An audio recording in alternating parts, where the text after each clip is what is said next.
दोस्तों, आज हम जानेंगे तीसरे युद्ध के इतिहास के बारे में। दोस्तों, पानीपत का तीसरा युद्ध 14 जनवरी 1761 को पानीपत में दिल्ली से लगभग 60 मील लगभग 95.5 किलोमीटर उत्तर में मराठा साम्राज्य और अफगानिस्तान के अहमद शाह अब्दाली, जिसे अहमद शाह दुर्रानी भी कहा जाता है, उनके के बीच हुआ था। औरंगजेब की मृत्यु के पश्चात उत्तर भारत में राजनीतिक शून्यता की स्थिति पैदा हो गई। मुगल बादशाह अपनी स्थिति को मजबूत करने का प्रयास करते रहे, लेकिन वे मुगल अमीरों की कठपुतली बनकर रह गए थे। ऐसे में मराठे दिल्ली पर कब्जा करने का ख्वाब लेने लगे थे, लेकिन अंततः उन्हें अहमद शाह अब्दाली की ओर से चुनौती मिली। पानीपत का तीसरा युद्ध अहमद शाह अब्दाली और मराठों के बीच लड़ा गया था, और इस युद्ध में मराठों को पराजय का सामना करना पड़ा था। इस युद्ध में दोआब के रोहिला अफगान और अवध के नवाब शुजा-उद-दौला ने अहमद शाह अब्दाली का साथ दिया। इस युद्ध में सैन्य दृष्टि से सेना ने युद्ध में अफगान और रोहिलों की भारी घुड़सवार सेना व तोपखाने जब्बुरक तथा जजाइल, जिसका नेतृत्व अहमद दुर्रानी और नजीब-उद-दौला ने किया, ने मराठों की फ्रांसीसी आपूर्ति वाली तोपखाने व घुड़सवार सेना को परास्त कर दिया। 18वीं सदी में हुए युद्धों में इसे सबसे बड़ा युद्ध माना जाता है, जिसमें दो सेनाओं के बीच युद्ध में एक ही दिन में सबसे बड़ी संख्या में मौतें हुई थीं। 1680 से 1707 के 27 वर्ष के मुगल मराठा युद्ध के बाद मुगल साम्राज्य के पतन के कारण मराठा साम्राज्य ने तेजी से विस्तार किया। पेशवा बाजीराव ने गुजरात और मालवा पर नियंत्रण कायम कर लिया था। आखिरकार वर्ष 1737 में बाजीराव ने दिल्ली के बाहरी इलाके में मुगलों को हरा दिया और मराठा नियंत्रण के तहत दक्षिण के पूर्व मुगल प्रदेशों का अधिकांश भाग अपने कब्जे में कर लिया। इससे अहमद शाह अब्दाली के दुर्रानी साम्राज्य के साथ मराठों का सीधा टकराव हुआ। वर्ष 1759 में उसने पश्तून जनजातियों की एक सेना तैयार की, जिससे पंजाब में छोटे मराठा सरदारों के खिलाफ कार्रवाई में लाभ प्राप्त हुआ। इसके बाद उसने अपने भारतीय सहयोगियों के साथ मिलकर मराठों के खिलाफ एक व्यापक गठबंधन में गांगेय दोआब के रोहिला अफगानों को शामिल किया।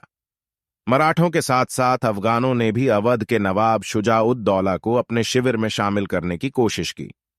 जुलाई के अंत तक शुजा-उद-दौला ने अफगान रोहिल्ला गठबंधन में शामिल होने का फैसला लिया, जो कि इस्लाम की सेना के रूप में जाना जाता था। मराठाओं के लिए यह रणनीतिक रूप से एक बड़ा नुकसान था, क्योंकि शुजा-उद-दौला ने उत्तर भारत में अफगान सेना के लंबे समय तक प्रवास के लिए वित्त प्रदान किया था। इससे यह संदेह उत्पन्न हुआ कि क्या अफगान रोहिल्ला गठबंधन के बाद शुजा-उद-दौला के समर्थन के बिना मराठा अपना संघर्ष जारी। दोस्तों, अगस्त 1760 में मराठा शिविर दिल्ली पहुंचा और उसने शहर पर धावा बोल दिया।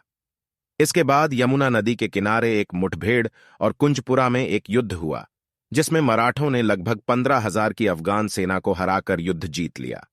हालांकि अब्दाली ने अक्टूबर में बागपत में यमुना नदी को पार कर दिल्ली में अपना मूल मराठा शिविर बनाया। आखिरकार पानीपत शहर में मराठों के खिलाफ अब्दाली के नेतृत्व में 2 महीने की लंबी घेराबंदी हुई। घेराबंदी के दौरान दोनों पक्षों ने एक दूसरे की आवश्यक आपूर्ति को बाधा पहुंचाने की कोशिश की। इसमें अफगान काफी अधिक प्रभावी हुए और नवंबर 1760 के अंत तक उन्होंने मराठा शिविर को होने वाली लगभग सभी खाद्य आपूर्तियों को बाधित कर दिया। मराठा शिविर में दिसंबर के अंत तक या जनवरी की शुरुआत तक भोजन समाप्त हो गया और हजारों की संख्या में मवेशियों की मृत्यु होने लगी। भूखमरी से मरने वाले सैनिकों के बारे में जनवरी की शुरुआत में खबरें आने लगी थीं। मराठा प्रमुखों ने अपने सेनानायक सदाशिव राव भाऊ से आग्रह किया कि उन्हें भूख से मरने के बजाय युद्ध में मरने की इजाजत दी जाए। यह लड़ाई कई दिनों तक चली और इसमें लगभग 1,25,000 से अधिक सैनिकों को शामिल किया गया। दोनों तरफ की सेनाओं को हुए नुकसान व फायदे के साथ ही यह युद्ध लंबे समय तक चला। अहमद शाह दुर्रानी के नेतृत्व में सेना कई मराठा पक्षों का खात्मा करने के बाद विजयी हुई। युद्ध में दोनों पक्षों की क्षति का आकलन इस प्रकार किया गया है कि युद्ध में 60,000 से 17,000 के बीच सैनिक मारे गए, जबकि घायल और कैदियों की संख्या में काफी अंतर पाया गया था। युद्ध के अगले दिन लगभग 40,000 मराठा कैदियों का कत्ल कर दिया गया था। आओ दोस्तों, जानते हैं युद्ध का परिणाम। दोस्तों, युद्ध का परिणाम उत्तर में आगे के मराठा प्रगति और लगभग 10 वर्षों के लिए अपने क्षेत्रों के अस्थिरता रोकना था। 10 वर्षों की इस अवधि को पेशवा माधवराव के शासन के रूप में चिह्नित किया गया है, जिसे पानीपत के युद्ध में हार के बाद मराठा वर्चस्व के पुनरुत्थान का श्रेय दिया जाता है। पानीपत के तृतीय युद्ध के 10 वर्ष बाद पेशवा माधवराव ने एक अभियान के तहत उत्तर भारत में एक बड़ी मराठा सेना भेजी थी, जिसका मतलब था उत्तर भारत में मराठा वर्चस्व को फिर से स्थापित करना।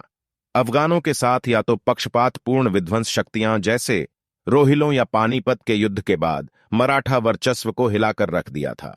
इस अभियान की सफलता को पानीपत की लंबी कहानी की अंतिम गाथा के रूप में देखा जा सकता है। पानीपत के तीनों युद्धों में जो सबसे महत्वपूर्ण बात सामने आती है वह यह है कि विवाद या युद्ध का कारण पानीपत हमेशा से दिल्ली का प्रवेश द्वार था। ऐतिहासिक रूप से उत्तर पश्चिम से कोई भी आक्रामक जो दिल्ली पर कब्जा करना चाहता था, उसे खैबर दर्रे और फिर पंजाब से होकर आना पड़ा। दोस्तों, इन युद्धों के बारे में आपकी क्या राय है कमेंट में बताएं, और वीडियो अच्छी लगे तो लाइक, शेयर और फैक्ट नॉलेज फाइल को सब्सक्राइब करें।